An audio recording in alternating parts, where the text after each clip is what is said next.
sí.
Bien, son las 11:10. A las 11:15 comenzamos, ¿sí? Son las 11:10, a las 11:15 comenzamos. Ya, listo. Buenos días, buenos días. ¿Cómo vamos? Noemí, ¿cómo vamos? Bien. Qué bueno. Sí, bien. Mucho mejor ahora que los veo. Bueno.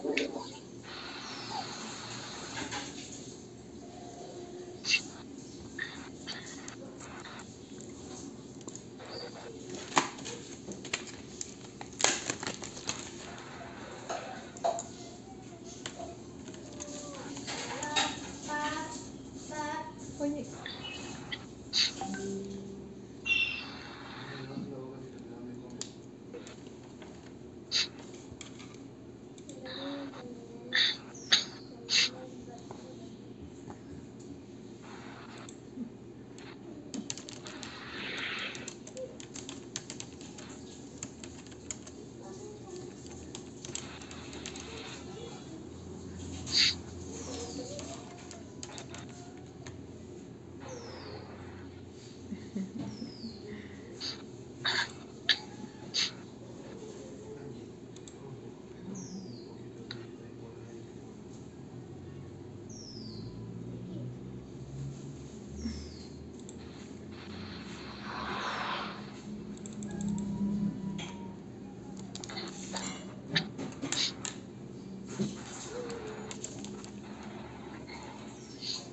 Bien. Antes de comenzar, sí hemos estado revisando los temas que hemos venido desarrollando durante todo este tiempo. Pregunto. Sí, Estamos revisando, sí, la recomendación.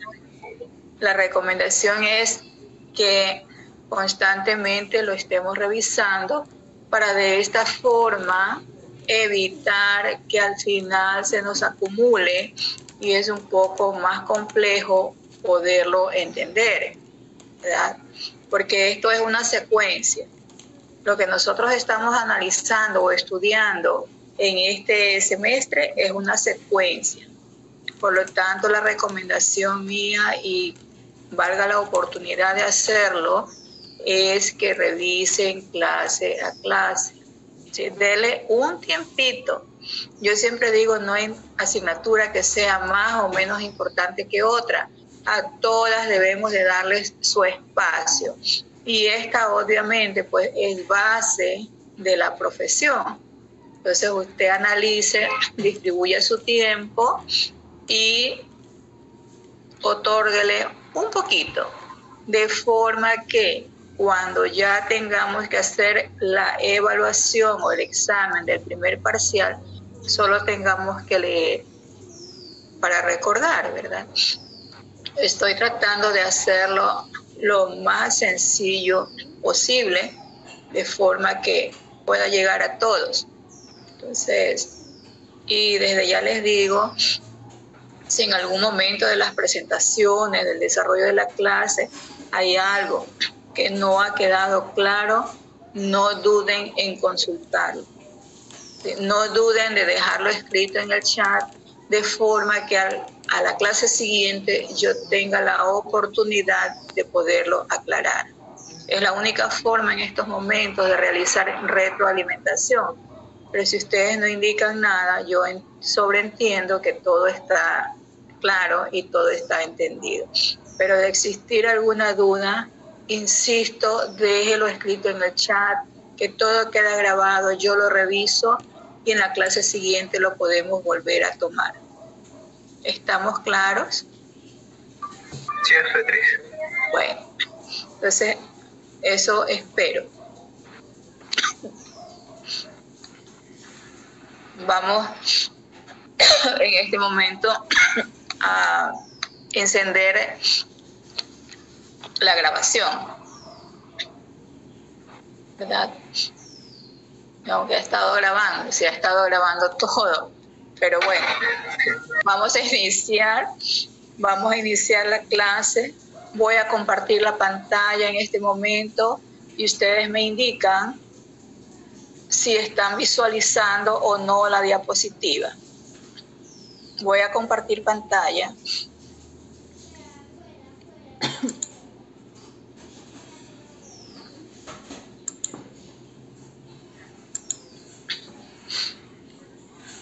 ¿Estamos visualizando?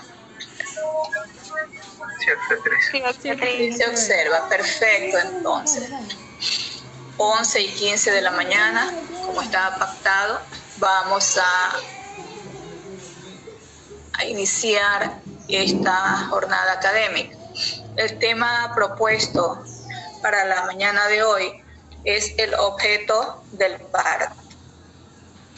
Vale la pena, antes de iniciar, recordar lo que ya habíamos indicado, que el parto fluye siempre y cuando exista una correlación entre sus tres elementos, a los cuales yo le había adicionado uno más. Es decir, para mí son 4 los elementos que tienen que ver en el determinismo del parto. Pues recordemos cuáles son esos primeros 2 elementos que ya hemos analizado para poder ingresar a desarrollar este tercer elemento. El motor. Evelyn Flores. Evelyn. Hola. Por favor. Recordemos cuáles son los 2 primeros elementos que ya los hemos desarrollado. El motor del parto. El motor del parto, excelente. El canal. Y el canal del parto, ¿verdad? Efectivamente. A ver, Brian.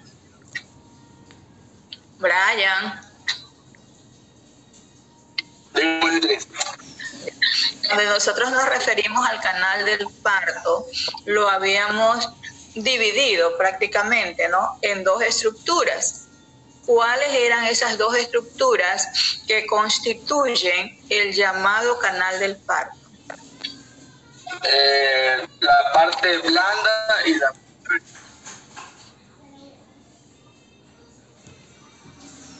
Sí, ¿verdad? El canal óseo y la parte dura, canal óseo, canal blando. Cuando nos referíamos al canal óseo del parto, hicimos referencia específicamente a qué segmentos.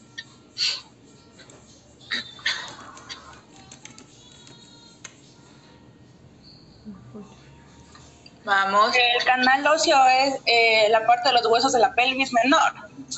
Exactamente, ¿verdad? Comprende o corresponde efectivamente a los elementos óseos y de manera específica a la pelvis menor. Perfecto. Y cuando hablamos de canal blando, Ese es la vulva, los músculos de la pelvis, el cuello uterino, los segmentos inferiores, la vagina, el periné. ya. Entonces, segmento inferior. ¿sí? Segmento inferior del útero que se forma durante, se termina de constituir durante el trabajo de parto. Recordemos que el segmento inferior es aquella porción del útero que normalmente consta como istmo. ¿Sí? Es el istmo del útero, que es la unión del cuerpo con el cuello. Pero ocurre que durante la gestación ese istmo se hipertrofia justamente porque el feto se está posicionando en ese lugar. Entonces, la presión del feto, el estiramiento en sí de todo el cuerpo uterino forman esa unión que se llama segmento inferior. De ahí que ya durante el trabajo de parto, el segmento inferior, el cuello, la vagina, la vulva y el periné se dilatan, se ensanchan, todas ellas, y forman esto que denominamos canal blando del parto. ¿Estamos claros en esto? Entonces, es el segmento inferior que previo al proceso de parto se dilata. Todas ellas, fíjense, todas esas estructuras se dilatan y alcanzan un promedio de dilatación de 10 centímetros. Por eso se dice canal, segmento, cérvico, vagino, bulbo, perineal, porque todas forman un todo, en conjunto forman un todo cuando ya se alcanzó la dilatación, ¿verdad?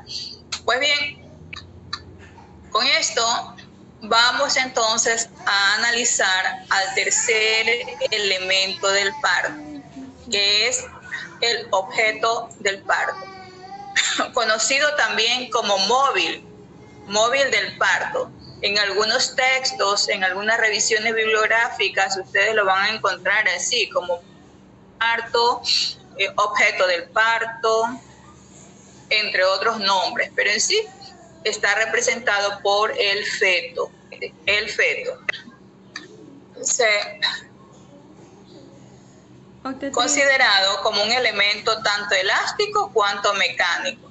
Cuando decimos elemento elástico, no está significando que en el momento de la extracción del feto usted se va a agarrar de él y lo va a poder extender hasta cuando más no pueda. No, elástico está significando porque el feto está dotado de ciertas estructuras que le permiten a él moverse de un lado hacia otro. Es decir, flexionarse, deflexionarse, flexionarse en sentido lateral con menor dificultad. Pero a eso se llaman elementos elásticos o porciones elásticas. Además de las estructuras blandas que ya habíamos citado, están o que conocemos, existen en el feto, ¿verdad? En la cabeza del feto sobre todo. Disculpen que me distraiga un poquito, pero tengo que darle acceso a personas que están ingresando recién cuando son las 11:22 de la mañana. Pero eso me distrae. Pero bueno, toca. Entonces, decía que es considerado como un elemento tanto elástico porque está dotado de elementos o de zonas que le permiten flexionarse, deflexionarse, ¿verdad? En sentido anterior, posterior y en sentido lateral con menor dificultad. Y mecánico porque está constituido por elementos óseos, como es la cabeza, es el tórax y es la pelvis. Entonces, dicho esto, al móvil fetal o también objeto del parto, como habíamos dicho, es considerado como un concepto morfológico y dinámico. Morfológico ya habíamos dicho por la estructura ósea, estructura ósea que posee, elemento mecánico, y dinámico porque está dotado de flexibilidad, ¿verdad? En el cual se consideran puntos de fácil flexión, como los venía mencionando yo, que permiten reducir sus diámetros, le permiten a él reducir sus diámetros para poderlos acoplar a la forma y dirección del canal del parto.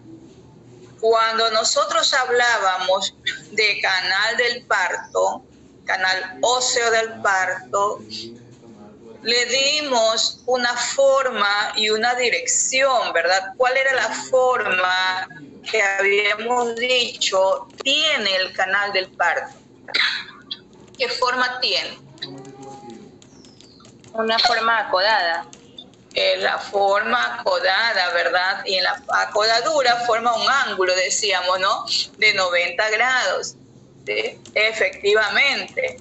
Si el feto no estuviese dotado de esos puntos de fácil flexión, de esas estructuras que le permiten reducir y acoplar sus diámetros, obviamente que no va a poder transitar por ese canal que tiene esa acodadura, sino que se quedaría allí detenido, ¿verdad?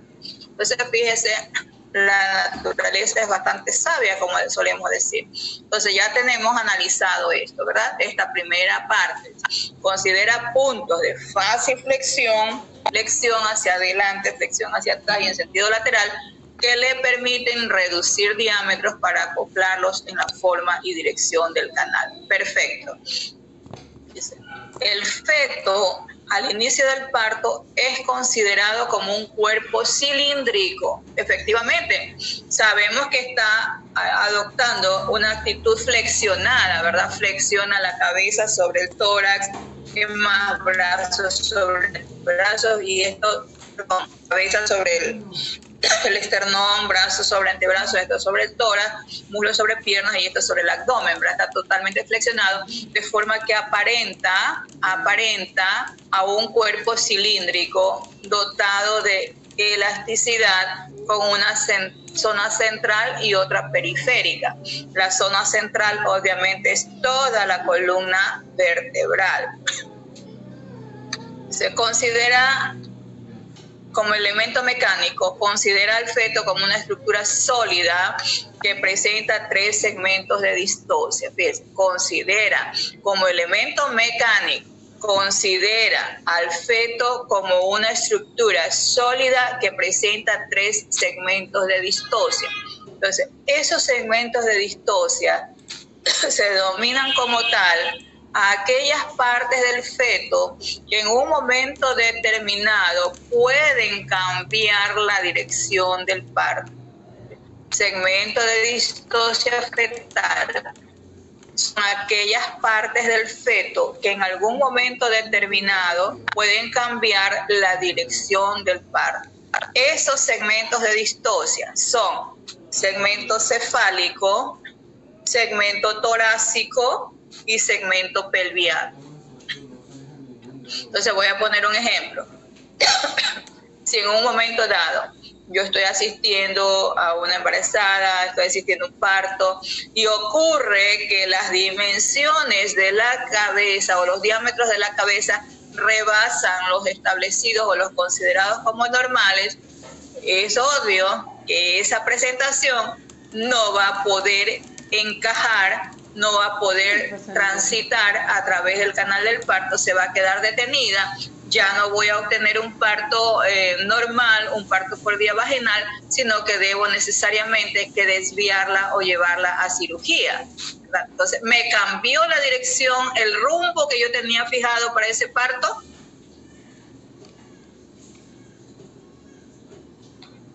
Sí. ¿Qué dicen ustedes? Sí. Liliana. Sí. Buen día, Liliana. Buenos días, doctora. ¿Cómo estamos, mija? Bien. Bueno, sí, cambia la dirección. ¿Lista para responder a la pregunta? Sí. Sí, cambia la dirección, doctora. La cambió, ¿verdad? Porque yo tenía previsto un parto eutóxico, un parto vaginal, y tuve que traspolarlo a un parto distóxico, un parto por vía alta, un parto por cirugía, ¿verdad? Otro ejemplo. La cabeza tiene sus dimensiones, pero ¿qué pasó? El diámetro torácico o el segmento torácico está muy desproporcionado y la cabeza descendió, la cabeza se expulsó, pero en el momento en que yo voy a realizar la tracción de los hombros se encontraron impactados en la sínfisis púbica. Entonces, ¿cambió la dirección del parto? Claro que sí, por eso es que todos estos elementos que conforman al feto tienen que guardar proporción en cuanto a sus dimensiones para que el parto continúe y el parto fluya. Entonces vamos a retomar estos conceptitos que yo tengo acá, ¿verdad?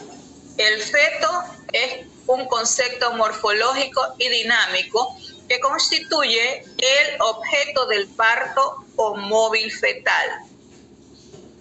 Se lo considera como elemento elástico. ¿Elástico por qué? Porque tiene puntos de fácil flexión que permiten la reducción de sus diámetros para que puedan acoplarse a la forma y a la dirección del canal. ¿Ya?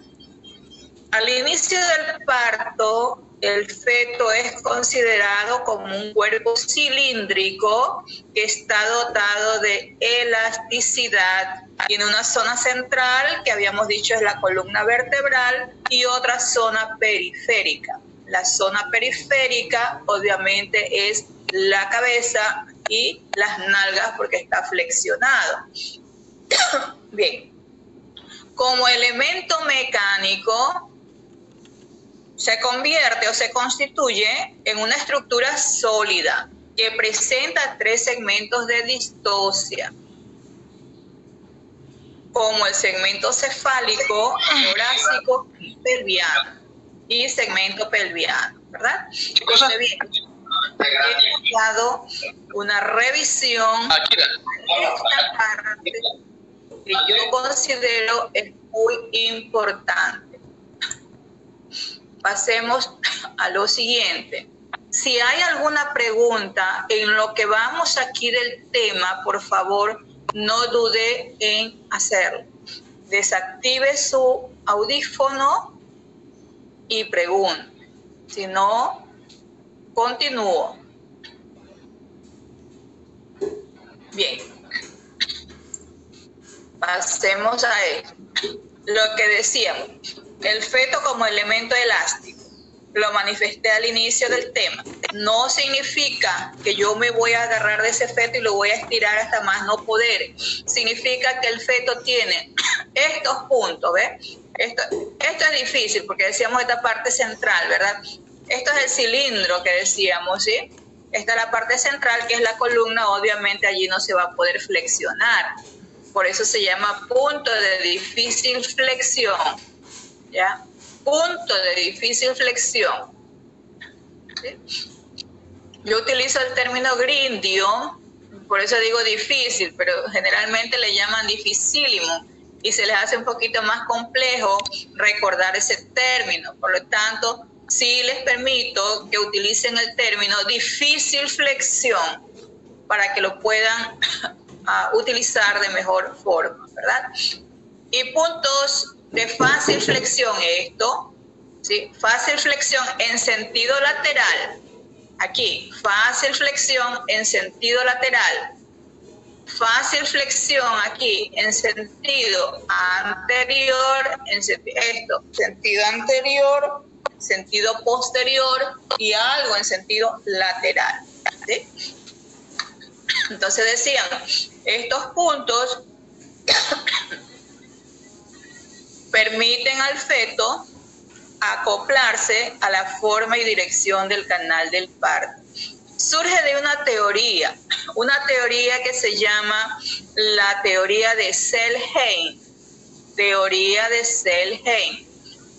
Esa teoría de Selheim, yo no sé si la tengo escrita por acá, no la tengo, pero bueno, esa teoría de Selheim, vamos a presentárselas aquí.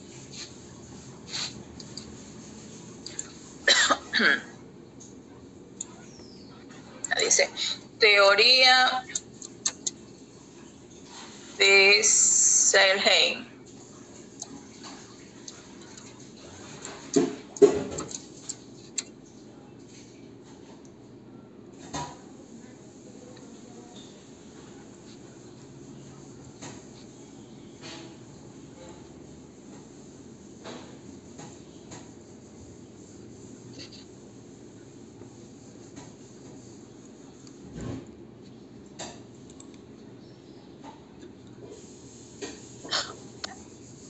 ¿Sí ven cómo se escribe?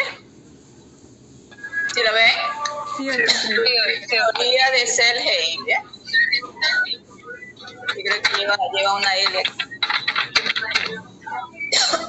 Bien, entonces esa teoría de Selheim, decíamos, es aplicable para este proceso del parto.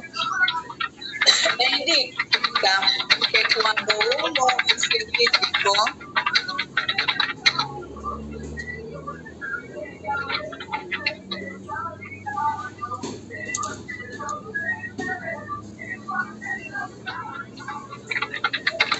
flexibilidad variable, pregunto yo, ¿a quién se está refiriendo el señor Selheim?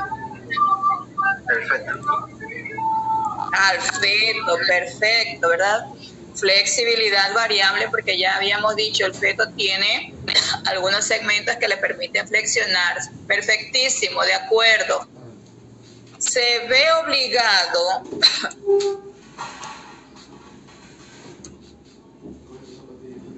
a atravesar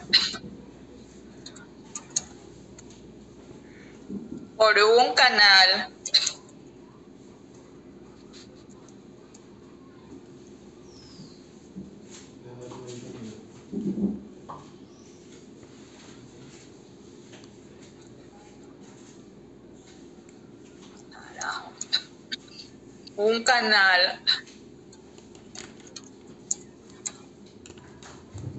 curvo.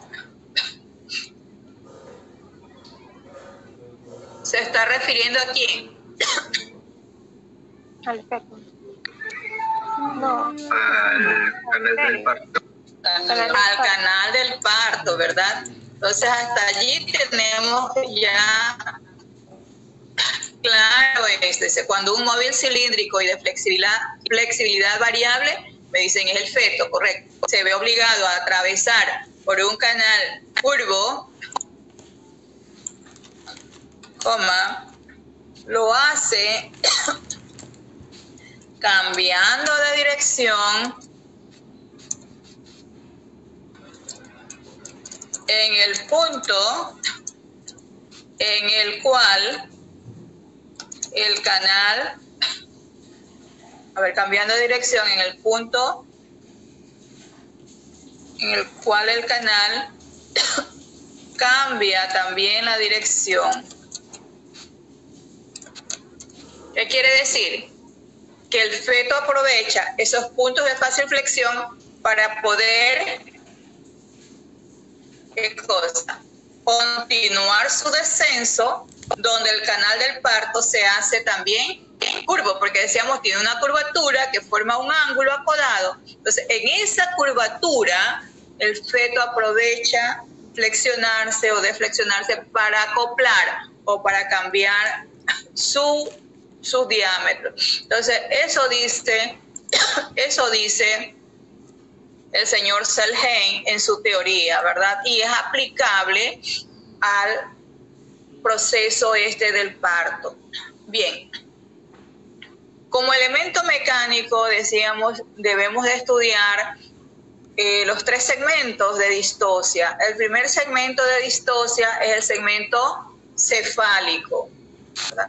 Por lo tanto, el estudio del cráneo fetal es importante tanto por su dureza cuanto por su volumen, y es considerado el principal segmento de distosia. Ya nosotros conceptualizamos esta palabra distosia, ¿verdad? Perfecto. Entonces, por lo tanto, se hace importante recordar, conocer y reconocer tanto los diámetros de la cabeza cuanto la circunferencia de la misma. Saber identificar las partes blandas de la cabeza por su relación que tiene con el mecanismo del parto. Entonces estamos claros. Esto es lo que nosotros debemos de alcanzar como objetivo en este tema, ¿verdad? Obvio que no estamos en condiciones de de tactar y de palpar como debería de ser, pero por lo menos imaginariamente, frente a la descripción que estamos realizando, podríamos nosotros reconocer estas características. En primer lugar, vamos a la estructura blanda. Esta es la cabeza, esta de aquí es la cabeza del feto, ¿verdad que sí? Entonces habíamos indicado que en la cabeza del feto hay estructuras blandas, ¿verdad? Esta de aquí, que se llama fontanela anterior, conocida también como fontanela mayor. Obstétricamente se la llama fontanela mayor por el tamaño que ella tiene. Estamos observando, si nosotros comparamos esto con esto de acá, casi ni se percibe, ¿verdad? A la visión, no es tan visible. Hay una diferencia en cuanto a tamaño. Por eso, esta que está aquí, que tiene forma triangular, se llama fontanela anterior o mayor. Esta pequeñita que está aquí, por la forma, por el tamaño, forma triangular, por el tamaño se llama fontanela posterior o menor, ¿verdad? Entonces, estas fontanelas están constituidas por la convergencia de ¿qué? De suturas, ¿verdad? Son puntos de sutura que unen a los principales huesos del cráneo y le dan esa forma. Como aquí converge la sutura metópica, las suturas coronales y la sutura sagital, que es esta de aquí, que también es muy importante en el campo obstétrico, porque esta nos va a direccionar hacia algunos diagnósticos que más adelante, cuando nosotros estemos hablando del trabajo de parto, la vamos a mencionar. Entonces, le dan esa forma romboidal. Entonces, la sutura, la fontanela anterior o fontanela mayor, tiene una forma romboidal por la convergencia que hay entre la sutura metópica que une los frontales y las suturas coronales y sutura sagital, ¿verdad? Le dan esa forma. En cambio, en el caso de la fontanela menor o posterior, esta me une a la sutura sagital con las suturas landoideas, de landa, esta parte. Se unen allí y le dan esta forma triangular y forma romboidal, ¿verdad? Bien. Obstetriz, una pregunta. Cuénteme. En caso, o sea, en los puntos de referencia, Ajá. ¿cuál de las dos fontanelas usted toma en cuenta, la anterior o la posterior? Porque hay obstetrices que toman en cuenta la anterior y otras que toman la posterior. ¿Cuál se tomaría en cuenta, la anterior o la posterior? Ambas, depende de la actitud que tenga la presentación. Si la presentación está en actitud flexionada, obviamente que el punto es la fontanela menor. Ajá, la posterior. Pero si la actitud está indiferente, ¿qué es lo que yo voy a palpar? Yo voy a palpar la fontanela mayor. ¿Sí? Entonces, siempre el diagnóstico se fundamenta en el segmento de esa presentación que yo estoy tactando y que va a variar con la actitud de la presentación. Entonces, inicialmente la actitud de la presentación fetal es indiferente, pero en lo que va avanzando, pues obviamente si se logra flexionar porque tiene un bonito tamaño, se adopta o se acopla la pelvis, se flexiona y lo que usted va a palpar es la fontanela menor o posterior. Por eso se llaman puntos de referencia o de reparo de la presentación fetal.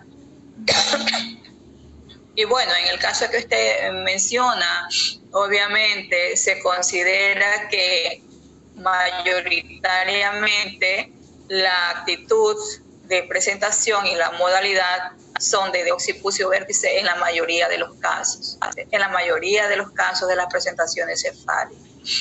Nuevamente acá, con otros elementos que son importantes. El occipucio y el sincipucio, ¿verdad? Occipucio es la parte posterior, superior que hay en la cabeza, es decir, está acá atrás, ¿verdad? Y aquí es donde converge o donde se encuentra la fontanela menor, como la vemos aquí, ¿sí? Es triangular. Y el sincipucio es la parte de acá arriba de la cabeza, donde se va a ubicar la fontanela mayor, ¿sí? Entonces son dos puntos importantes también que hay que saber reconocer.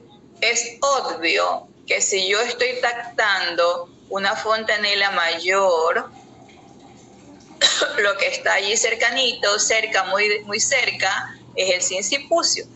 Si yo estoy tactando una fontanela menor, lo que está bien cerquita allí, porque es allí donde está ubicado, es el occipucio, ¿verdad? Bien. Vamos a esta partecita de acá. Esta partecita de acá corresponde a los diámetros de la cabeza fetal. Diámetros anteroposteriores. Cuando yo digo diámetros anteroposteriores de la cabeza fetal, significa que su medición es de dónde, de adelante hacia atrás, de adelante hacia atrás. También hay otros que aquí dentro de estos mismos, yo los he considerado todos en conjunto, que dicen diámetros verticales, pero como para no generar confusión, los he encasillado todos como anteroposteriores, porque todos se miden de adelante hacia atrás, ¿ya? Entonces, primer diámetro, dice, el suboccipito bregmático. Entonces, suboccipito acá, debajo del occipital, ¿verdad? Suboccipito, esto. Suboccipito bregmático, esto. Parte más inferior del occipital hacia el bregma. ¿Sí? Parte más inferior del occipital hacia el bregma. Y este diámetro mide 9.5 centímetros. 9.5 centímetros. ¿Ya? ¿Cuál más? Tenemos el occipito frontal, esto, occipital, parte más superior del occipital hacia el frontal. Esto, por eso se llama occipito frontal. Este diámetro mide 12 centímetros. Este diámetro mide 12 centímetros. ¿Ya? ¿Cuál más tengo por acá? El sincipito mentoniano. Del sincipucio que está acá arriba, que decíamos, sincipucio al mentón. Por eso se llama como tal, sincipucio a mentón. Este diámetro que se llama sincipito mentoniano mide 13.5 centímetros. 13.5 centímetros. Otro, el submento bregmático. Submento, debajo del mentón, esto, ¿no? Submento bregmático. Debajo del mentón al bregma. Por eso es submento, debajo del mentón al bregma. Su dimensión es de 9.5 centímetros. 9.5 centímetros. ¿Cuál más tenemos acá? El suboccipito, aquí debajo del occipital, suboccipito frontal. Suboccipito frontal mide 10.5 centímetros. Sí. Bien, vamos a ir haciendo un ejercicio con esto para que no me quede así en el vacío y como una simple, qué sé yo, presentación desde el punto de vista anatómico. Vamos a utilizar aquí esta diapositiva. para ir trabajando un ejercicio. Si yo digo que hay un diámetro que se llama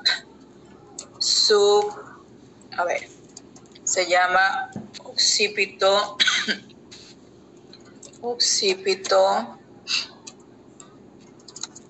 frontal, ¿verdad? Que habíamos indicado el occipito frontal de dónde a dónde abarca. Parte inferior del occipito hacia el final. A ver, una sola persona. A ver, ¿quién quiere hablar? Yo.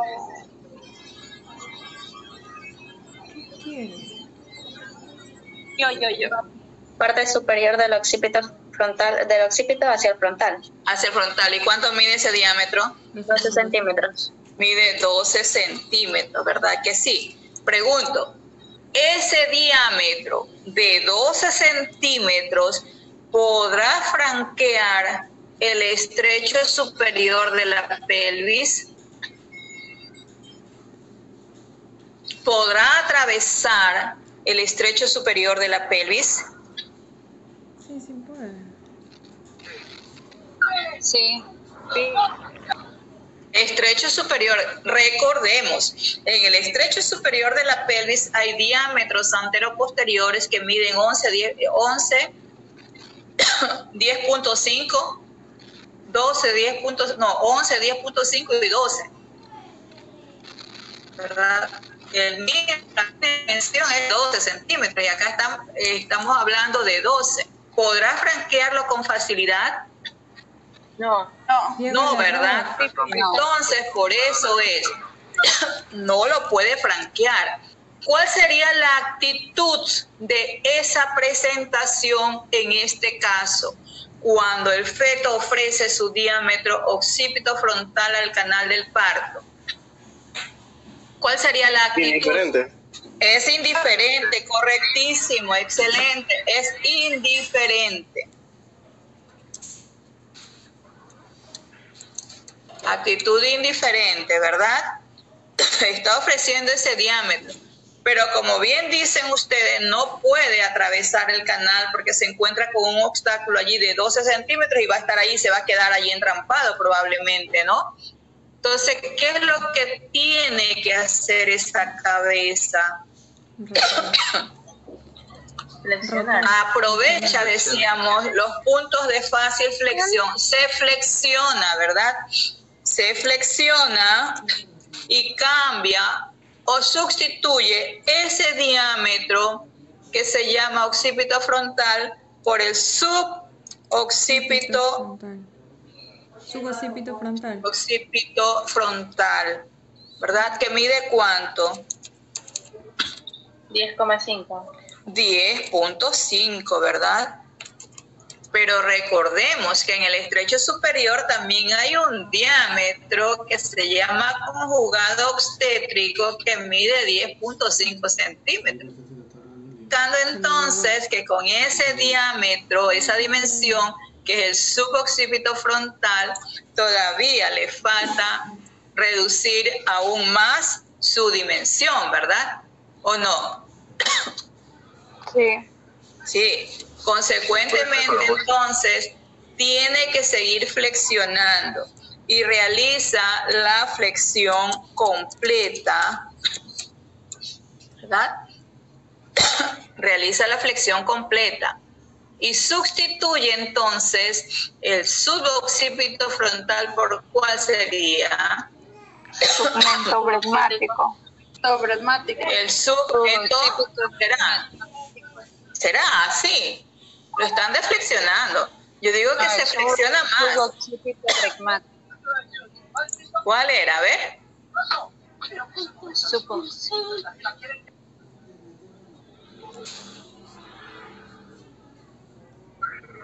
Este, ¿verdad? Suboccipito bregmático. ¿Cuánto? 9.5 centímetros. 9.5 centímetros. Ya, mide 9.5 centímetros. Bien. ¿Verdad? Entonces, esto me deja entrever que si el feto no tuviese puntos de fácil flexión hacia adelante o hacia atrás o hacia los lados, no podría, ¿qué cosa?, franquear el canal del parto. Consecuentemente, entonces, el proceso del parto, el franqueamiento del canal del parto es un cambio de actitud. Fíjese, va cambiando de actitud, decíamos aquí, de actitud indiferente, ¿sí? Actitud indiferente.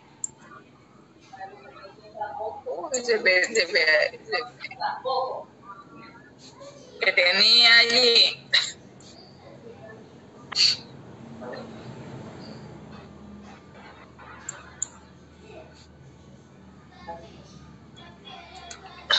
Actitud flexionada, medianamente flexionada o incompleta, hacia la actitud de flexión completa, ¿verdad? Cambio, sustitución de diámetros para poderlos acoplar al trabajo de parto.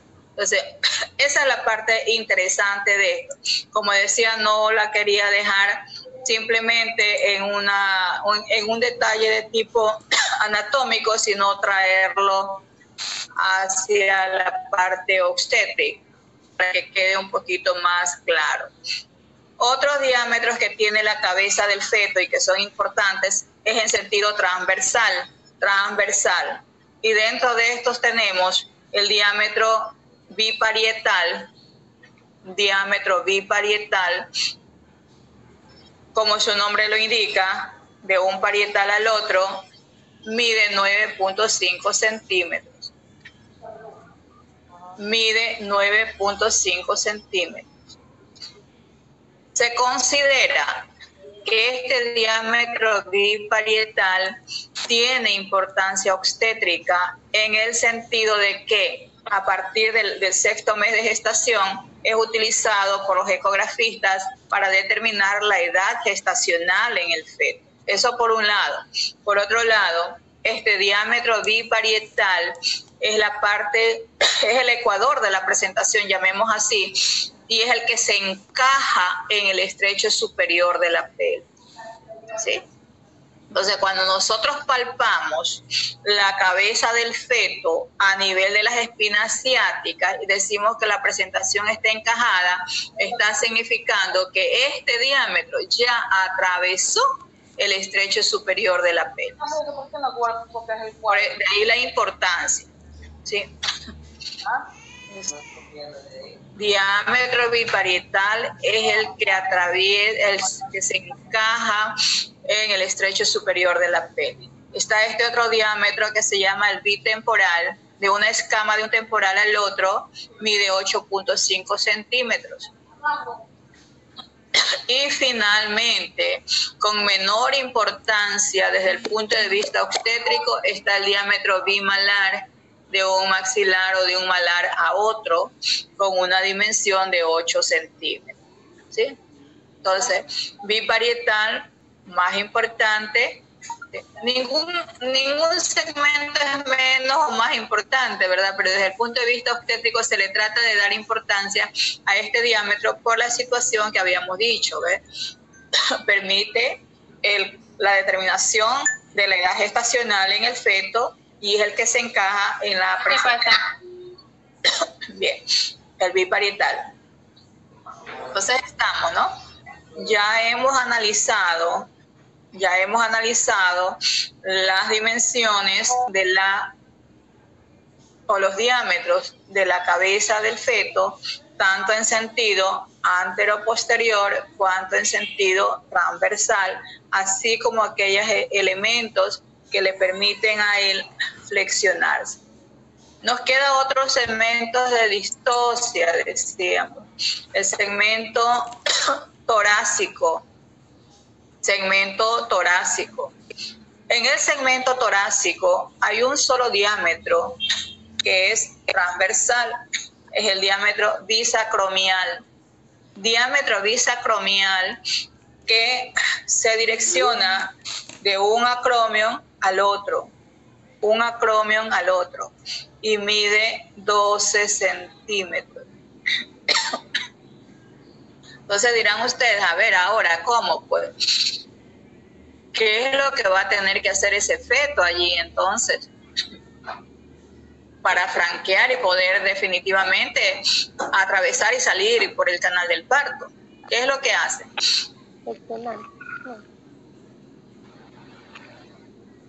¿Qué tendría que hacer? Reflexiona literalmente. Reflexiona. ¿Qué tendría que hacer? Vamos. El roto. Reflexiona lateralmente. Flexiona efectivamente en sentido lateral, hace este movimiento, se flexiona en sentido lateral, ¿verdad? Y ahí logra reducir ese diámetro. ¿Sí? Correcto. Y acá abajo en la pelvis, en el segmento pélvico, segmento pelviano, hay otro diámetro que se llama el diámetro vitrocanterio, ¿sí? De un trocánter mayor del fémur al otro.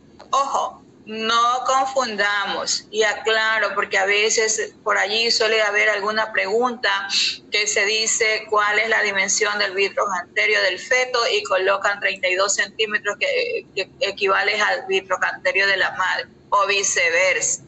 No confundamos. Vitrocanterio del feto mide 9.5 centímetros. Obviamente ya flexionado, ¿no? Porque la flexión que realiza, al igual que la de los hombros, es en sentido lateral. Entonces tenemos analizados los 3 segmentos de distosia. Generalmente aquí habrán distocias en estos 2 segmentos que hemos llamado segmento torácico y segmento pelviano. Podrán existir distocias en el momento del parto. Sí. Claro que sí, ¿verdad? Y por ende, por eso los estamos incorporando como elementos o segmentos de distosia. Por ejemplo, aquí, cuando este diámetro supera esta dimensión, lógicamente que allí va a convertirse en un elemento de distosia. Y acá, aunque se dice que es menos probable y que solo la distosia ocurriría en el momento en que el feto presente algún tipo de malformación congénita, ¿sí?, que aumente su dimensión pélvica, pudiera ocurrir. Entonces, no olvidemos, todos los 3 segmentos, cefálico, torácico, pelviano, están sujetos a convertirse en elementos de distosia cuando no conservan su tamaño y sus dimensiones normales. Bien. Importante también, decíamos, las dimensiones de las circunferencias, tanto cefálica, torácica y pelviana. Entonces, circunferencia, es decir, es el toda la dimensión. En el caso de la circunferencia cefálica o perímetro cefálico, como también le suelen llamar, tiene una dimensión de 34 a 35 centímetros. La circunferencia torácica, todo el tórax, 35 centímetros, y la de circunferencia pelviana, 27 centímetros. Bien.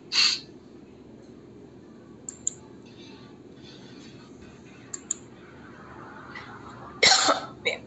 Esto era lo que veíamos hace un momento. Me van a ir indicando, ¿sí?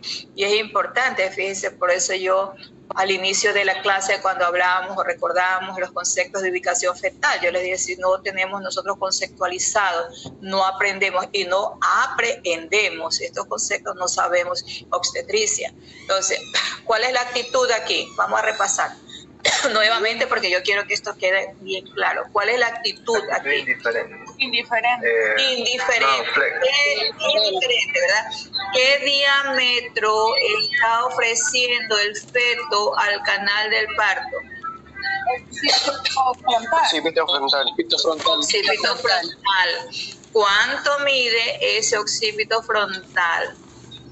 12 centímetros. 12 centímetros, ¿verdad? Obstetriz, pero yo no lo veo indiferente. Ese no es indiferente. ¿Por qué no? ¿No está indiferente? La actitud No, sí. yo lo veo flexionado. El del lado está indiferente. El del lado está indiferente. Está indiferente. Está indiferente. Indiferente Porque el punto está y ahí, flexionado sí, medianamente. indiferente y flexionado medianamente, ¿verdad? Bien, aquí está de flexión mínima y acá está en deflexión máxima. Máximo. Entonces, occipito frontal y aquí el suboccipito frontal. Le falta todavía flexionarse más. Aquí está en deflexión mínima y en deflexión máxima, ¿verdad? Está el segmento bregmático. Entonces, esos son los cambios de actitud que normalmente realiza el feto.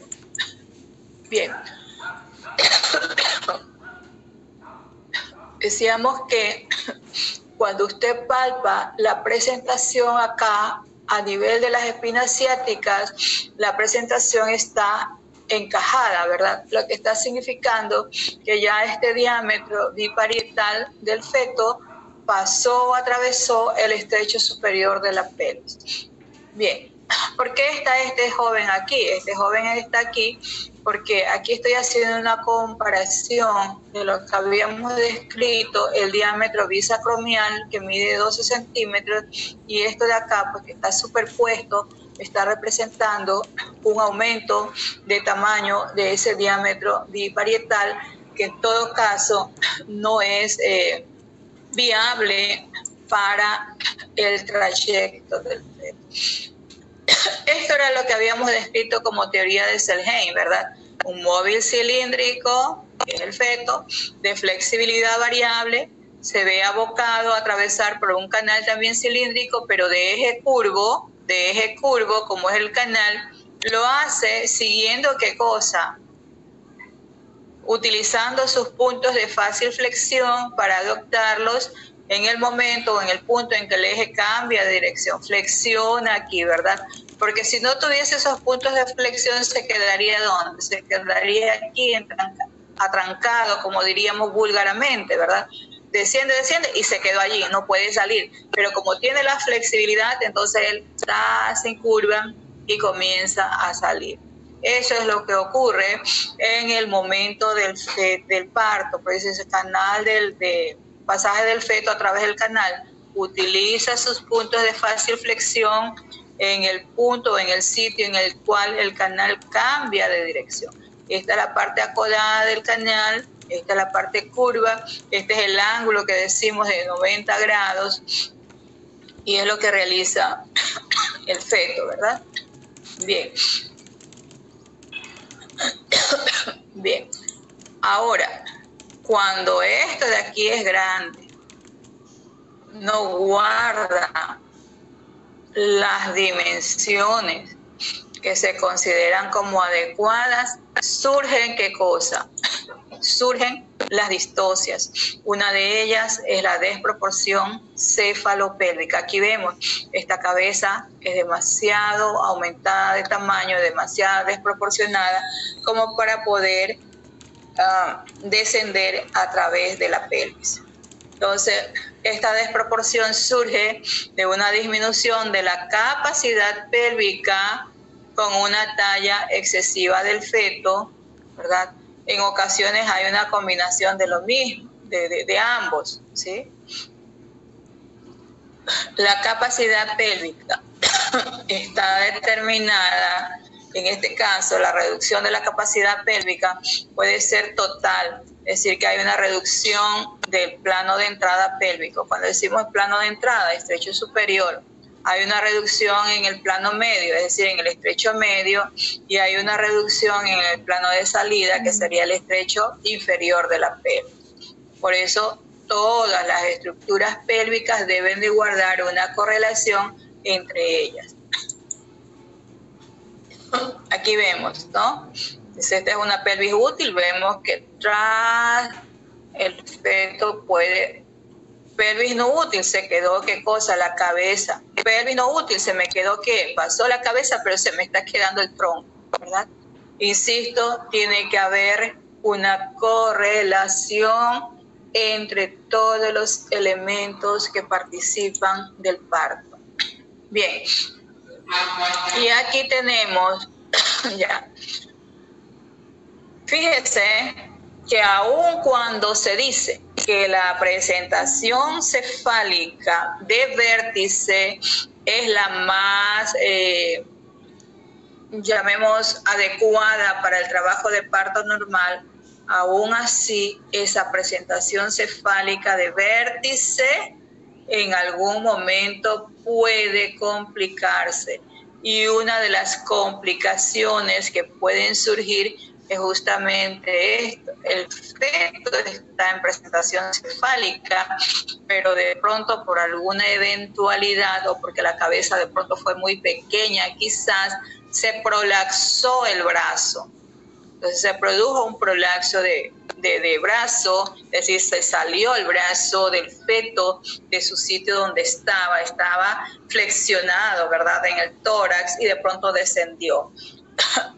Es imposible el parto vaginal aquí, si lo vemos nosotros va a ser totalmente imposible porque este brazo está obstruyendo la salida del feto, ¿verdad? Se acompaña de roturas prematuras de membranas, entre otros, ¿verdad? Entonces, solamente a manera de ilustración, porque no es parte de nuestro contenido dentro de este curso, pero es solo a manera de ilustración para que tengamos una idea, ¿verdad? Entonces, esto es un evento fortuito que puede ocurrir, como también en un momento dado, cuando el feto no tiene sus diámetros transversales, su diámetro transverso del segmento torácico es más grande, porque hay diámetro, ¿cómo se llama este? Vía acromial, que excede los 12 centímetros, que miden algunos hasta 19 centímetros. Usted está teniendo tranquilita su parto, expulsó al feto la cabeza y de pronto no puede ser expulsado más. Es que ese hombro tenía una dimensión mayor. Ese hombro se quedó impactado en la sínfisis del pubis. Y obviamente pues también hay que cambiar, como decíamos, la dirección de trabajo del parto.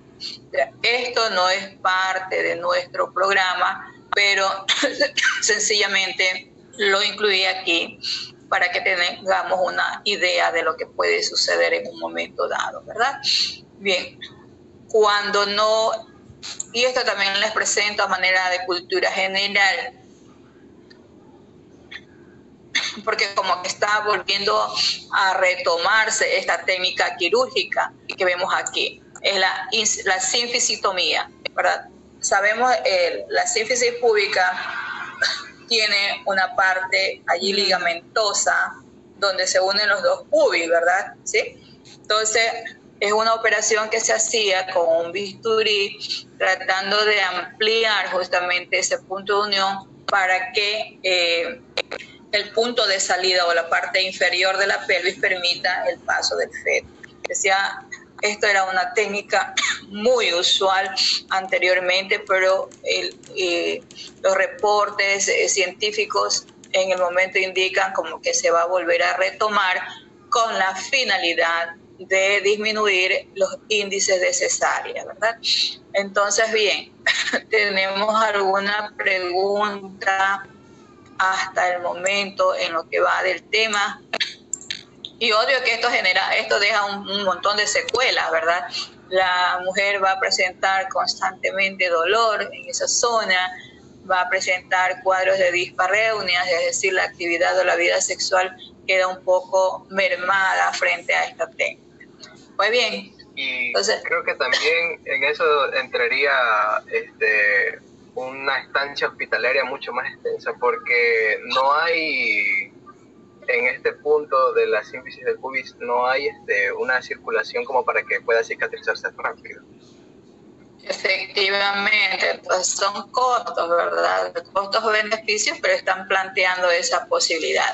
Acá en el país no todavía, pero sí en zonas probablemente donde no haya tanta accesibilidad a la práctica rutinaria de la cesárea, quizás sí. Pero bueno, de todas formas son conceptitos que yo se los traigo como parte de cultura general obstétrica, le digo así, cultura general obstétrica. ¿Ves? Se me vino esa palabra, yo se me un poquito ahí media, un tantito medio folclórica en esto. Cultura general obstétrica, ya le puse nombre, ya lo bauticé. Bueno, entonces, ¿alguna otra pregunta?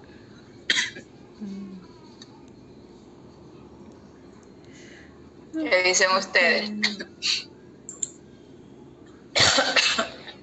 Está muy interesante. O sea, la mujer sufre hartísimo para parir. Claro, lógico que sí, sufriría, ¿verdad? Sufriría bastante, porque como dije, una de las secuelas pudiera ser justamente pues el dolor que va a presentar más adelante.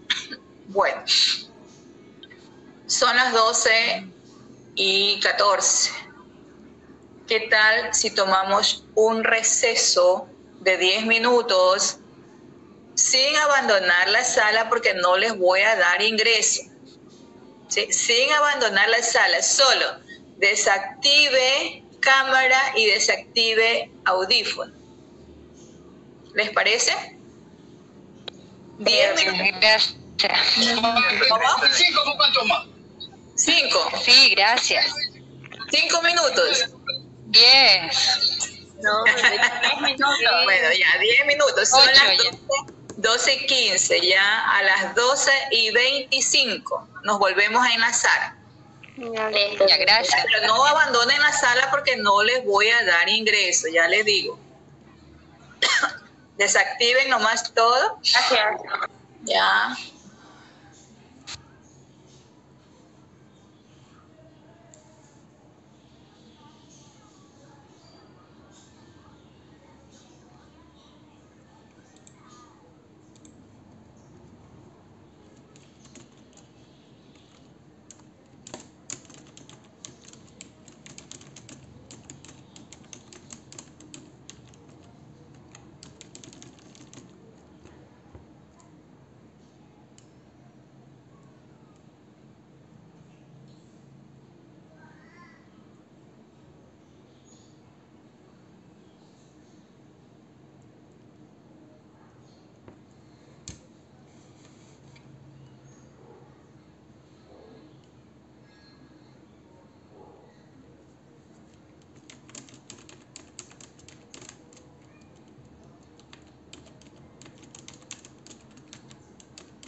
Ya voy a ver qué estás haciendo.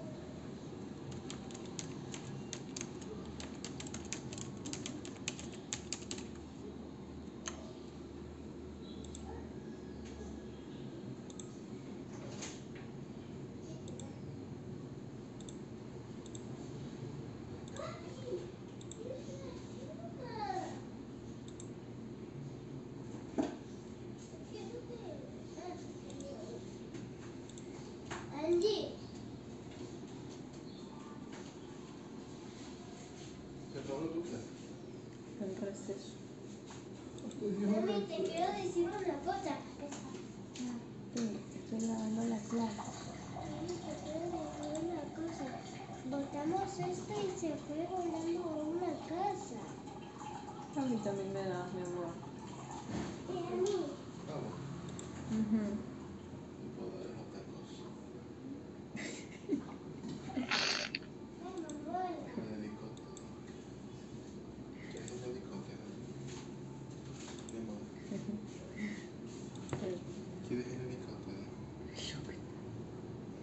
¿Cómo te enciende la cámara como lo hace? Bueno, ¿estamos?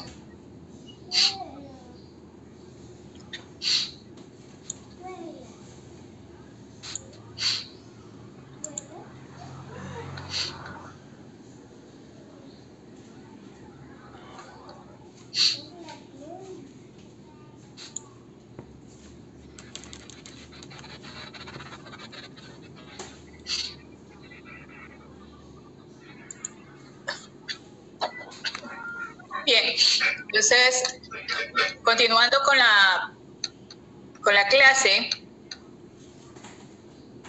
nos vamos a referir ahora a los fenómenos del parto, de acuerdo a lo que consta en el sílabo.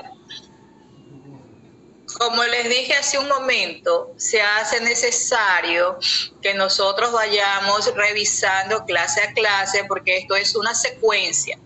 En el momento en que yo me descuido de algún concepto, obviamente que me voy a quedar detenido dentro de mi proceso de aprendizaje.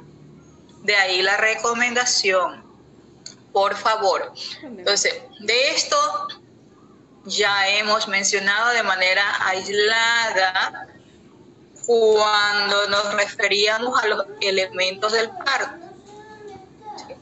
Ahora los estamos enlazando como fenómenos del parto. En primer término, vale la pena conceptualizar qué son los fenómenos del parto. Entonces, bien, el parto es considerado como un conjunto de fenómenos fisiológicos y mecánicos.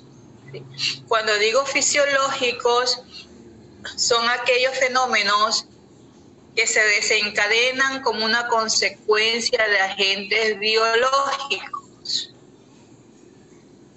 ¿Sí? ¿Quién pudiera decirme o quién puede decirme cuáles pudieran ser esos fenómenos o esos agentes biológicos que contribuyen a desencadenar el parto? A ver. Las contracciones. Biológicos. Las hormonas. ¿Cuáles? Porque hay La oxitocina, hormonas, ¿verdad? Hay hormonas. La oxitocina y la relaxina. La oxitocina y la relaxina. La oxitocina y la relaxina. ¿Cuál? La oxitocina y la relaxina. No, por aquí mencionaron alguna que la quiero tomar. A ver, vamos. La relaxina. La progesterona, obstetriz. Esta es la que desencadena la mayoría de cambios. Ya. Vamos a quedarnos con esa para aclarar algo. La progesterona tiene una función importante a nivel del músculo uterino. Es decir, lo mantiene sedado. Lo mantiene sedado, disminuye el potencial de electricidad, lo que está significando que por participación de la progesterona el músculo uterino está adormecido, ¿verdad? Está inactivo prácticamente. Y es lo que ocurre durante todo el embarazo. Pero al final del parto, a ver, un ratito, se me está quedando sin batería esto. Un momentito, ¿sí? Se me está agotando la batería.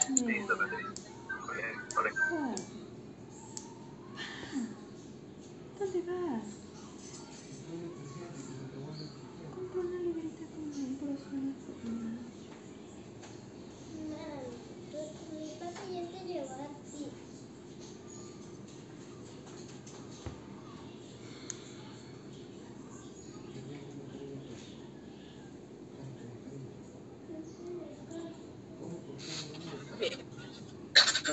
Entonces, como les decía, la progesterona mantiene sedado al útero.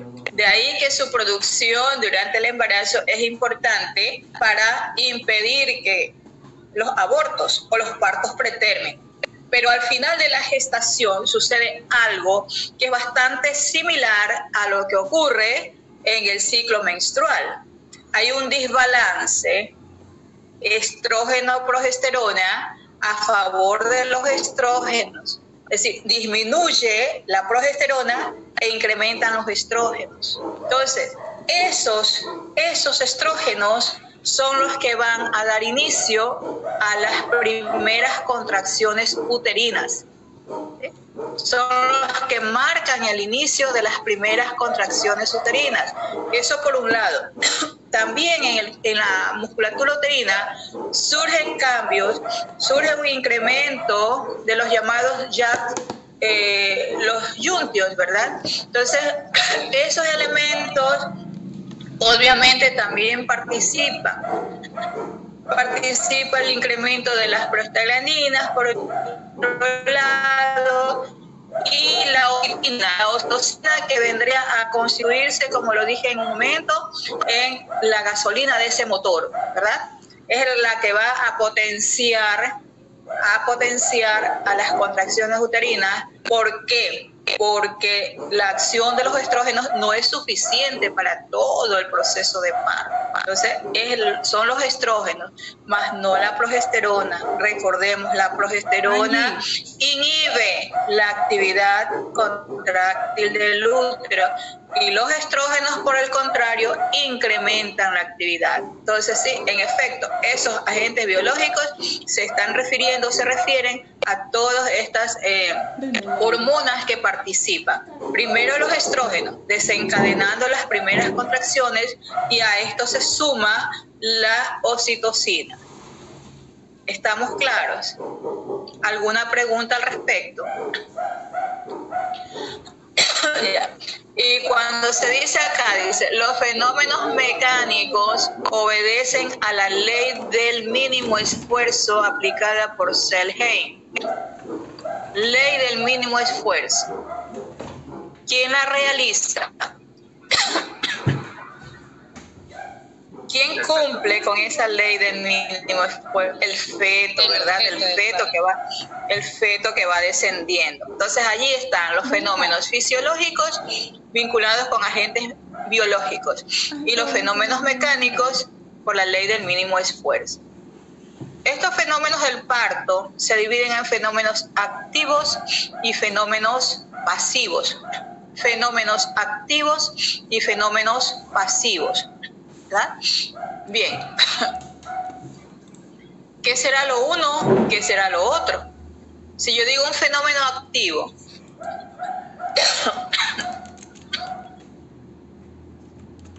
un fenómeno activo, ¿qué será? Las contracciones. En este caso están representados obviamente por las contracciones uterinas. Esos son los fenómenos activos. Efectivamente, ¿verdad? Los fenómenos activos están representados, decía, por las contracciones uterinas, con todas sus características variables que ya las habíamos analizado, ¿sí? Todos esos parámetros que ellos contienen. Las contracciones uterinas del trabajo de parto se caracterizan, decíamos, por poseer el llamado triple gradiente descendente de la contracción, como son el gradiente de propagación, el gradiente de duración y el gradiente de intensidad. Esa es la característica, ¿verdad? Decíamos triple gradiente descendente porque es que ellas van desde arriba, desde el nacimiento de acá hacia abajo. Caso contrario, es decir, en sentido opuesto, no tendría, no cumpliría con el objetivo, ¿verdad?, de hacer, de propulsar, descender y expulsar el feto. Bien. Este es el triple gradiente descendente. Lo vamos a pasar.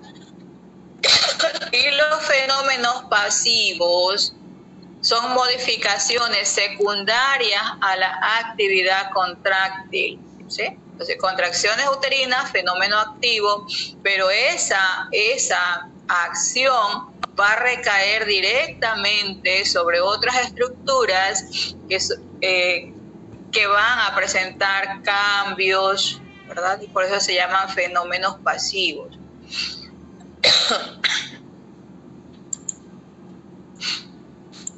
Bien, entonces aquí, ¿cuáles son esos fenómenos pasivos? Decíamos, ampliación del segmento inferior. Decíamos hace un momento, el segmento inferior se forma ¿cuándo? A partir del 5º o 6º mes de gestación, ¿verdad? El segmento inferior es el istmo del útero y el istmo es la zona de unión del cuerpo con el cuello, pero se hipertrofia y da paso al segmento inferior, el cual, por acción de las contracciones, por acción de la misma presentación fetal, se dilata. Por eso dice ampliación del segmento inferior. ¿Qué más? Borramiento y dilatación del cuello. ¿Sí? Borramiento y dilatación del cuello. ¿Qué más? Expulsión de limos. Expulsión de limos. Formación de la bolsa de las aguas.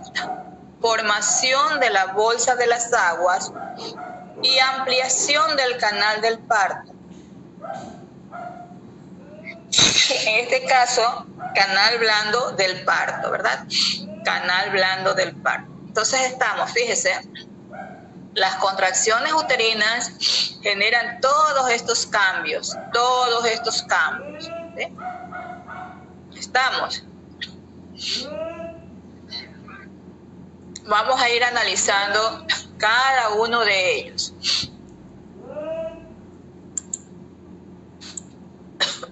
Formación del segmento inferior. Entonces, como vemos aquí, fíjense usted, ¿alcanza a visualizar este gráfico de aquí? ¿Sí? ¿O no? Sí, usted. Entonces, esto es lo que les manifestaba hace un momento, ¿no? Cuerpo, el segmento y el cuello. El cuerpo, el segmento y el cuello. Hay una división. ¿Ya? Entonces, al inicio del parto, el útero se divide en 3 zonas. El cuerpo, la zona intermedia que sería el segmento y la parte inferior que es el cuello. Entonces, las dos últimas partes están unidas, se unen y se dilatan al final del parto y forman el llamado canal de Brown. Ese nombre no interesa, canal de Brown, ¿por qué? Porque fue un señor de apellido Brown que en su momento pues identificó esta modificación y por ende ustedes saben bien que todos esos nombrecitos que aparecen en uno u otro y otro órgano o en uno u otra función, pues se deben a las personas que en su momento identificaron esas características, ¿no? Entonces, al inicio del parto, el útero se divide en 3 zonas: zona superior o cuerpo, zona intermedia o segmento y zona inferior o cuello. Estas dos últimas porciones, es decir, el segmento y el cuello, forman un solo canal toda vez que ya se completó la dilatación, ¿verdad? No así el cuerpo, que se contrae y la región esta cérvico-segmentaria se distiende cada vez más. Es decir, a medida que el cuerpo se contrae, estas dos zonas que se llaman segmento y cuello se van dilatando. Por eso se llama fenómenos pasivos, fenómenos activos. Bien. Entonces, el cuerpo se contrae y el cuello se dilata. Esas dos palabritas tengámoslas allí en un recuadro que más adelante las vamos a necesitar. Voy a realizar una pregunta, no hoy día, sino en otro momento, cuando estemos en otro tema. Digo, el cuerpo se contrae y el cuello se dilata. ¿Sí? Tengámoslo allí, presente. Bien.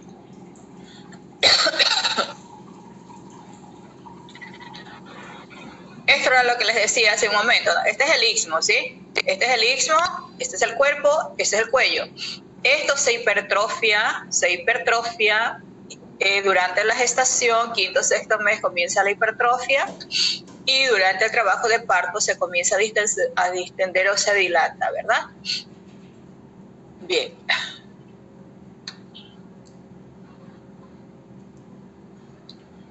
Entonces ya tenemos el primer fenómeno pasivo analizado, que es el segmento inferior. Vamos nuevamente, formación del segmento inferior, como vemos aquí antes del parto, forma un todo. Nos vamos a este otro punto, que era el borramiento y dilatación. Borramiento y dilatación. Entonces, en la medida que van incrementando las contracciones uterinas, el cuello se va borrando. ¿Qué quiere decir esto de borramiento? Borrar el cuello o borrarse el cuello está significando que el cuello va disminuyendo su longitud.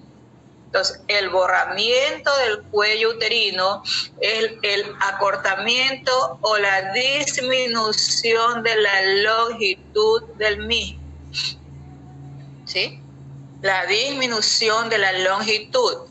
Recordemos que durante la gestación el cuello alcanza aproximadamente 3 centímetros de longitud. Fíjense que digo longitud de esto, ¿sí? Alcanza 3 centímetros de longitud. Pero ya durante el trabajo de parto esa longitud se va acortando, va disminuyendo. Y a eso es lo que llamamos nosotros borramiento. Y clínicamente se lo expresa en porcentajes. ¿Sí? Se lo expresa en porcentajes, que también lo hemos de analizar cuando estemos hablando ya del trabajo de parto en sí. Clínicamente, decía, se lo expresa en porcentajes. Y la dilatación es la ampliación del orificio cervical interno y externo. La dilatación es la distensión. Entonces, el uno es el acortamiento en longitud y lo otro es la ampliación, ¿verdad? Lo otro es la amplitud del orificio cervical interno y externo. Clínicamente se lo expresa en centímetros. Por eso ustedes habrán escuchado en alguna ocasión, esta paciente tiene 4 centímetros de dilatación, 6 centímetros, 8 o 10 centímetros de dilatación, ¿verdad? Entonces, borramiento en porcentaje y dilatación en centímetros. Lo uno es el acortamiento de la longitud y lo otro es, ¿qué cosa? La amplitud, es decir, la distensión. Entonces, no confundamos estos dos momentos. Entonces ya tenemos, ¿no? Borramiento y dilatación. Bien. El otro. Después hemos de ir analizando los factores que influyen entre una y otra cosa. El otro es, ¿qué cosa? La expulsión de los limos, decíamos, ¿no? Expulsión de los limos. La expulsión de los limos es la salida o expulsión del llamado tapón mucoso cervical. Recordemos nosotros que en el cuello uterino, en todo el trayecto del cuello uterino, hay glándulas que se llaman mucígenas o glándulas mucíparas, que se encargan de producir y de secretar un moco. Ese moco, por acción de la progesterona, obstruye todo el canal del parto, es decir, es un moco duro, espeso, que está obstruyendo el canal del parto. Pero cuando comienza a dilatarse el cuello, ese moco se expulsa. Y a eso es lo que se llama expulsión de limos. Y constituye también un fenómeno objetivo del parto.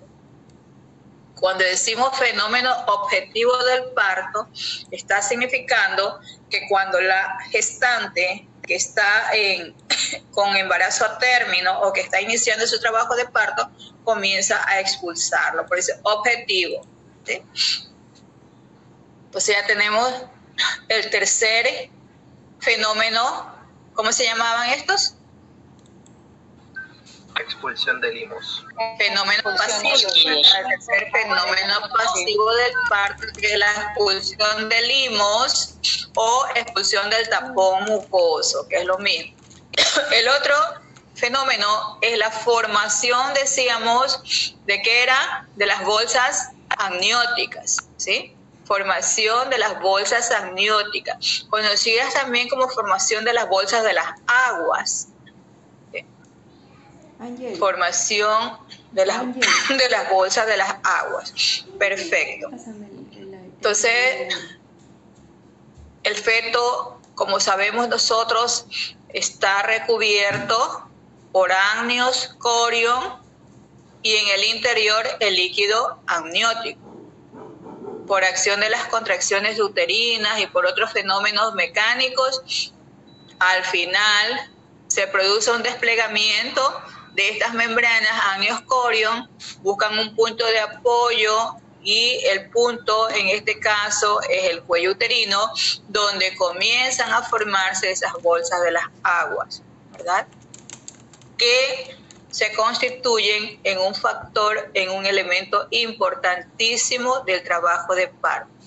Ahora vamos a dejar solamente conceptualizados, como les decía, en la clase próxima vamos a ir analizando cuál es el procedimiento, cuál es el mecanismo de formación de cada uno de estos elementos. Entonces, decíamos, formados tiene una importancia fundamental en el proceso del parto. Ya está. Otro. ¿Otro cuál era? La ampliación del canal del parto. Ya, la ampliación del canal del parto, decíamos que estaba determinada ¿por qué? Por la dilatación ¿de quién? Del segmento inferior del cuello, la vagina y el perineo, ¿verdad? Cuello, vagina, vulva, perineo, que una vez que han alcanzado los 10 centímetros constituyen ese canal, ¿verdad? Y finalmente tenemos los movimientos cardinales del feto. Esa es otra parte, otro componente de los fenómenos pasivos, ¿verdad? Ampliación del canal del parto, y por aquí mismo están pues los movimientos cardinales del feto o movimientos cardinales del parto, ¿no? Bien, iremos incorporando otros más. Si tenemos nosotros alguna pregunta que realizar en lo que va del análisis, del tema, por favor, no duden en preguntarlo.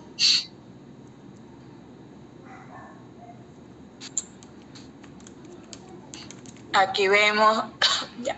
En cuanto al borramiento y dilatación cervical, vale la pena tener presente algo que es muy importante, ¿sí? En el sentido de que en la mujer primípara, es decir, la mujer que por primera vez va a parir, el borramiento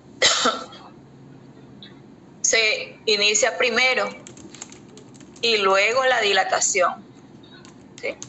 Primero el cuello borra y luego se dilata. En la multípara, ambos procesos se realizan al unísono. Ahí la explicación entonces, ¿por qué un trabajo de parto dura más en la primípara que en la multípara? ¿Sí? Primero el cuello borra, luego de que borra, dilata. Y en la multípara, ambos procesos se realizan al mismo tiempo.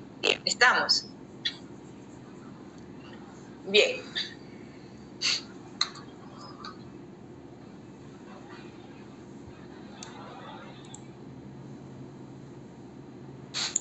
Entonces, decía, otro de los fenómenos pasivos del parto son los movimientos cardinales que realiza el feto, y que ya habíamos dicho son movimientos que él realiza para adaptarse ¿a qué? A las dimensiones del canal, ¿verdad? Y son obviamente pues ayudados por las contracciones uterinas. Y finalmente los llamados fenómenos plásticos. Los fenómenos plásticos no son otra cosa que deformaciones que sufre la presentación, en este caso la cabeza mayoritariamente, para reducir diámetros. Y esa reducción de diámetros los hace a través de las suturas y de las fontanelas, ¿verdad? Entonces, bien. Dentro de esos fenómenos plásticos están el cefalohematoma y el caput succedaneum. Caput succedaneum que se produce con mucha frecuencia, ¿verdad? Caput succedaneum y cefalohematoma. Entonces, nos vamos a quedar con esto de aquí. Nos vamos a quedar con esto, con esta gráfica, ¿sí? Fenómenos plásticos. El caput succedaneum y el cefalohematoma. Yo les voy a ir señalando y ustedes me van a decir si hay una gran diferencia y por qué, si es que observan este gráfico. Mire, esto de aquí, esto que yo lo estoy señalando aquí, caput succedaneum y acá cefalohematoma. ¿Hay diferencia entre esto y esto de acá? Sí, porque uno está en el cuero, es sangre acumulada en entre el cuero cabelludo. Exactamente, ¿verdad? Entonces se supone que por estar ubicado a nivel del cuero cabelludo, esto va a evolucionar de manera espontánea, efectivamente, pero en cambio acá ya está involucrando otras estructuras óseas quizás, y no es tan benigno como el caput succedaneum que decimos se presenta en los recién nacidos mayoritariamente, ¿verdad? Con mucha frecuencia. ¿Es cierto que eso se da cuando se procede a hacer uno mismo, o sea, le inducen lo que es las rupturas de membrana?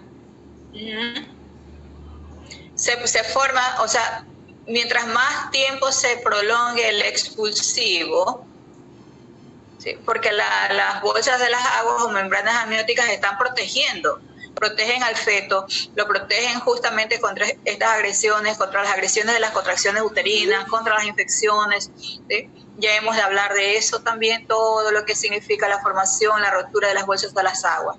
Ahora solamente, como digo, estamos dejando conceptualizado, ¿no? Entonces sí, efectivamente, ese caput succedaneum se forma mientras mayor tiempo dure el expulsivo, mientras más prolongado sea y mientras mayor tiempo tenga la mujer con las bolsas amnióticas o las membranas amnióticas rotas. ¿Ya? ¿Es benigno? Sí, es benigno. Se reabsorbe en lo que va transcurriendo el tiempo. En cambio, el de acá es considerado como maligno, y mientras más intenso sea, mucho más. Puede necesitar en algunas ocasiones pues que se realice la punción para extraer sustancia, y necesita pues un tratamiento más prolongado. Bien, fíjense en ustedes, allí vemos, ¿sí? Cefalohematoma y un cefalohematoma en una recién nacida. ¿ya? Entonces eso es lo que nos obliga a nosotros pues obviamente a evaluar de buena forma a la mujer que está en trabajo de parto. Esto es lo que decíamos hace un momento, ampliación del canal, se amplía, mire, forma un todo aquí, segmento, no se distingue el segmento inferior, no se distingue el cuello, ¿no? ¿Sí? Entonces, acá sí, por aquí está el segmento inferior, acá abajo está el cuello, aquí forma un todo, segmento con cuello, y por acá sigue vagina, vulva y perineo. Entonces, bien, ya esto lo habíamos hablado, y creo que nos vamos a quedar hasta aquí. ¿Hay alguna pregunta? Porque la recomendación que a mí me dan es de que tengo que dejar el aula, dicen 10 minutos antes de la clase. ¿Se ingresa? Así, puntualito, porque si yo quiero ingresar 5 minutos antes de la hora no tengo acceso. Pero se abandona 10 minutos antes, son las 12:55, entonces yo voy a dejar de compartir pantalla,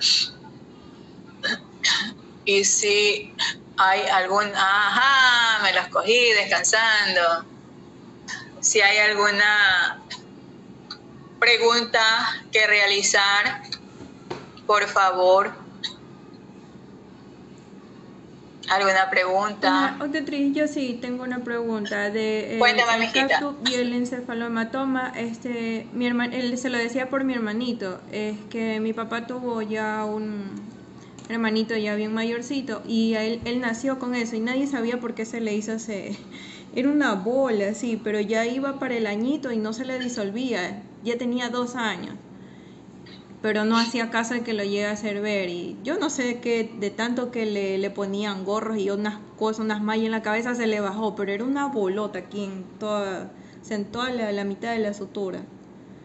Y ahí yo después vi, pero recién eso estaba viendo una página que tengo, Pinterest, ahí vi que hay esos dos fenómenos que suceden, y ahí leí que es por eso, por rupturas de las membranas, y cuando la madre sufre mucho en el momento de la expulsión, o sea, no, como que no le ayudan rápido a parir, así se podría decir.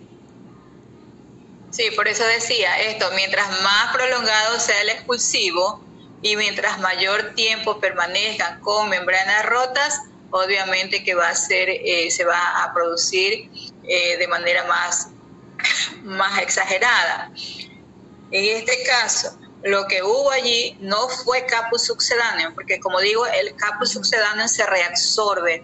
En una semana se reabsorbe, en las primeras 48 y 72 horas se reabsorbe, no así el cefalohematoma, que mientras más estructuras estén involucradas, va a tardar más. Y necesita ¿de qué? Necesita de manejo, ¿sí? Porque a veces eso se suele infectar, suelen pasar muchas cosas, ¿no?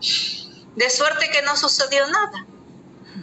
Por el momento o hasta el momento. No va a tener consecuencias después, porque aparte por el momento o hasta el momento, por eso digo, por el momento o hasta el momento no ha sucedido nada, pero de todas formas sí amerita pues alguna valoración o una evaluación dependiendo de la edad que tenga del pediatra, puede ser, ¿no? Para que indiquen esta situación que sucedió con su hermanito. ¿Sí? Bien. Entonces nos vamos a retirar, nos vamos a ir retirando de a poquito. Obstetriz, mañana vamos a tener clases. De acuerdo al calendario académico y de acuerdo a lo que han estado indicando, como que no hay. ¿Ustedes les toca conmigo mañana? Sí, obstetriz. Sí, mañana tenemos. Decían que no, pero por allí vi que todavía estaba en duda lo de la ministra de Gobierno que tenía que indicar, pero de acuerdo al calendario académico a nosotros está allí y consta como feriado. Okay. De todas formas, es verdad, en el calendario de la universidad está como feriado. Como feriado, sí. Inclusive yo vi que algunos docentes hacían la consulta y les respondían justamente eso de que sí se iba a respetar el feriado. Entonces yo pienso De todas formas, haré el intento de ingresar al aula si no me dan ingresos porque es feriado.